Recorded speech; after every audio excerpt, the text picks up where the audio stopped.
प्राचीन काल में शूलकेश नामक एक ऋषि वन में आश्रम बनाकर रहते थे। अप्सरा मेनका के गर्भ से गंधर्वराज विश्वावसु ने एक संतान उत्पन्न की। मेनका ने नवजात कन्या को शूलकेश ऋषि के आश्रम के पास छोड़ दिया। ऋषि शूलकेश कन्या अपने आश्रम में ले आए। अप्सरा और गंधर्व का अंश होने के कारण वो कन्या अप्रतिम सुंदर थी। ऋषि ने उसका नाम प्रमदुरा भृगु रखा। भृगुवंशी ऋषि कुमार रुरु एक दिन शूलकेश के आश्रम में घूमते घूमते आए और प्रमदुरा के रूप पर मोहित हो गए। रुरु के पिता प्रमति शूलकेश से मिले और रुरु और प्रेम प्रमदुरा का विवाह तय कर दिया गया। एक दिन प्रमदुरा सखियों के साथ वन में गई और उसका एक सर्प पर पैर पड़ गया। क्रोधित सर्प ने उसे डस लिया और उसकी मृत्यु हो गई। इससे रुरु बहुत शोक में डूब गया।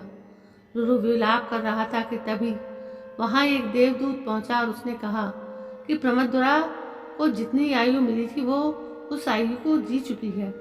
लेकिन रुरु यह सुनने को तैयार न था। देवदूत ने कहा, यदि रुरु अपनी आधी आयु दे दो तो यह पुनः जीवित हो जाएगी। रुरु सहर्ष अपनी आधी आयु प्रमदुरा को देने को तैयार हुआ। तो विश्वावसु और मेनका धर्मराज के पास गए और अपनी पुत्री को जीवित कराया। इसके बाद प्रमदुरा के से रुरु का विवाह हो गया, लेकिन रुरु को सर्पों से बैर हो गया। वो सर्प जाति का विनाश कर देना चाहते थे। एक बार उसने एक पानी का सर्प देखा। रुरु ने सर्प को मारने के लिए हाथ में पकड़ी लाठी चलाई। वो उसे मार डालना चाहता था कि तभी वो पानी का सर्प मनुष्य की भाषा में बोला, युवक, मैंने तुम्हारा क्या बिगाड़ा है जो मेरे प्राण लेने पर उतारू हो। रुरु ने कहा, मेरी प्रियतमा को एक सर्प ने डस लिया था, इस कारण उसके प्राण चले गए। तब से मैंने सभी सर्पों को नष्ट करने की प्रतिज्ञा ली है। सर्प बोला, तुम्हारा क्रोध उचित है, किंतु हम डुंडुभों को क्यों मारते हो? हम में तो विष ही नहीं होता। सर्प की आकृति मात्र से हमारे प्रति तुम्हारा बैर तो उचित नहीं है। ऋषि कुमार रुरु मनुष्य की बोली में सर्प को बात करते देख चौंक गए। यह जानकर उन्हें दुखद आश्चर्य हुआ कि जल के सर्पों में विष ही नहीं होता। डुंडुभ की बात सुनकर रुरु को ज्ञान हुआ और अपने किए पर पछतावा हुआ कि मैं व्यर्थ ही निर्दोष सर्पों को मारता रहा। रुरु ने सर्प से पूछा, हे सर्प, तुम मनुष्य की भाषा में बात करते हो, तुम कौन हो? सर्प ने बताया, मैं पूर्व जन्म में सहस्त्रपाद नामक ऋषि था। खगम नामक एक मेरा मित्र था।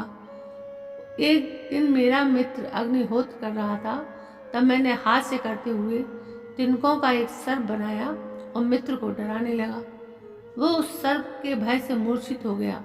चेतना आने पर उसने मुझे श्राप दे दिया कि जिस प्रकार तुमने विषहीन सर्प बनाकर डराया, तुम वैसे ही विषहीन सर्प बन जाओगे। मैंने उससे बहुत क्षमा मांगी, लेकिन उसने कहा कि श्राप खत्म करना उसे नहीं आता।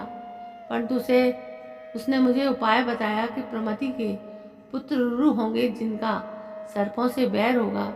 उनसे मिलने पर तुम्हारे शाप का अंत हो जाएगा। ऋषि सर्प योनि त्याग कर वास्तव रूप में आए और रुरु को कई प्रवचन दिए। अपराध यदि व्यक्तिगत हो तो दंड भी व्यक्तिगत होना चाहिए। किसी एक व्यक्ति की अपराध की सजा उस पूरी जाति को क्यों कोई मिलनी चाहिए? इसलिए अपराधी का सरोकार है कि द्वेष को कम से कम रखना चाहिए, क्योंकि यह एक ऐसा विषय है जिसे रोका न गया तो फैलता हुआ संपूर्ण समाज को ही ग्रस लेगा।